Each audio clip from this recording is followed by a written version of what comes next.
इस करना short side पे, जैसे कि आपने कहा कि पॉसिबल नहीं है।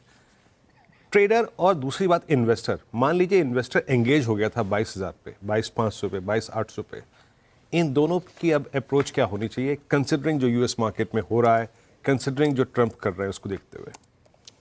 ओके, बिल्कुल। तो मैं काम करता हूँ, पहले मैं इन्वेस्टर अप्रोच बताता हूँ, फिर मैं ट्रेडर अप्रोच बताता हूँ। इन्वेस्टर को क्या करना है, आई थिंक पिछले 6 महीने से आपको सबक मिल जाना चाहिए कि आपको क्या करना है।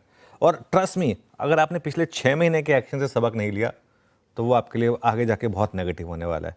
पिछले 6 महीने में जो एक बेयर मार्केट थी, और ये अब हम अभी भी ये नहीं करेंगे ख़त्म हो गई है बेयर मार्केट, वो तो एक एक्सपेक्टेशन है।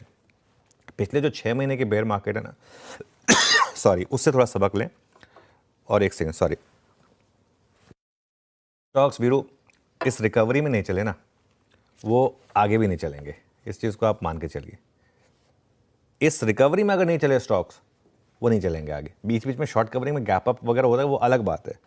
और जिन शेयरों ने, दो कैटेगरी के स्टॉक्स हैं, जिन शेयरों ने सितंबर से मार्च के महीने में लगातार ऑल टाइम हाइज लगाए या बीच बीच में ऑल टाइम हाइज लगाए, वो बेस्ट हैं। उसका मैं सबसे अच्छा एक एग्जांपल देता हूँ, इंटरग्लोब एविएशन का, क्योंकि एग्जांपल्स की बात हो रही है इसके लिए। ऐसे स्टॉक्स आपके लिए बेस्ट हैं।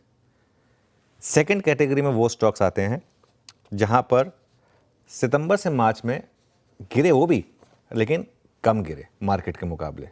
अगेन उसका मैं एक एग्जांपल देता हूं आपको, इंडियन होटल्स का। ऑल टाइम हाई पर नहीं आया वो स्टॉक, लेकिन कम गिरा, मार्केट के मुकाबले कम गिरा स्टॉक। HDFC बैंक एक और एग्जांपल हो गया। कोटक महिंद्रा बैंक पहले वाले एग्जांपल्स में हो गया, जिन्होंने लगातार ऑल टाइम हाई लगा। HDFC बैंक कम गिरा मार्केट के मुकाबले। ये ऐसे 3-4 एग्जाम्पल हो गए।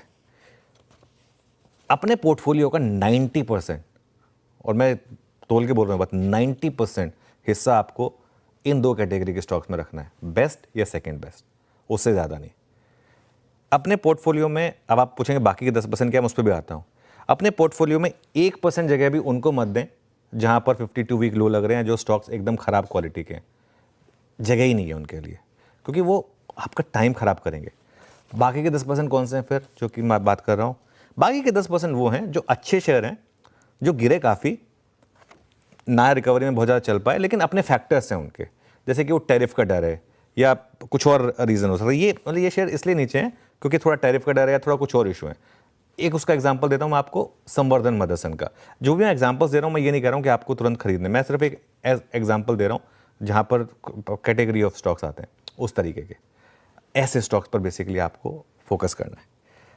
ये होगी बात इन्वेस्टर की। जहाँ तक ट्रेडर की बात है, देखिए ट्रेडर को ना हर स्विंग अब अपने स्टाइल को बदलना होगा। कभी मार्केट आपको 3-4 दिन की स्विंग देगी, कभी आपको डे ट्रेडिंग की मार्केट देगी, कभी आपको पोजिशनल मार्केट मिलेगी।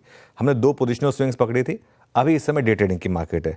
पिछले 4 दिनों से डे ट्रेडर वाली मार्केट है, जब से वो 23,600 का स्टॉप लगा था उसके बाद से अगले 3-4 दिन और डे ट्रेडर वाली मार्केट रहने वाली है। उसके बाद मार्केट आपको एक ट्रेंड देगा। उस ट्रेंड में, जैसा मैं फिर कह रहा हूँ, वो मार्केट आपको बताएगा कि मार्केट ने, आप शुरू के 300-400 पॉइंट मिस करेंगे, मान के चलिए, लेकिन आपको एक स्विंग समझ में आ जाएगी। उसके बाद आपको उस स्विंग में, उस डायरेक्शन में पार्टिसिपेट करना है। उसका भी समय आएगा, अभी तो खैर वो समय वीरो शायद है। ओके, तो आपने प्रोस्पेक्टिव समझ लिया, नज़रिया समझ लिया, यहाँ पे ट्रेडर के लिए भी इन्वेस्टर के लिए भी कैसे अप्रोच करना है इस मार्केट को इस आज के दिन में यहाँ से आगे चलते हुए। अब बात करते हैं यूएस मार्केट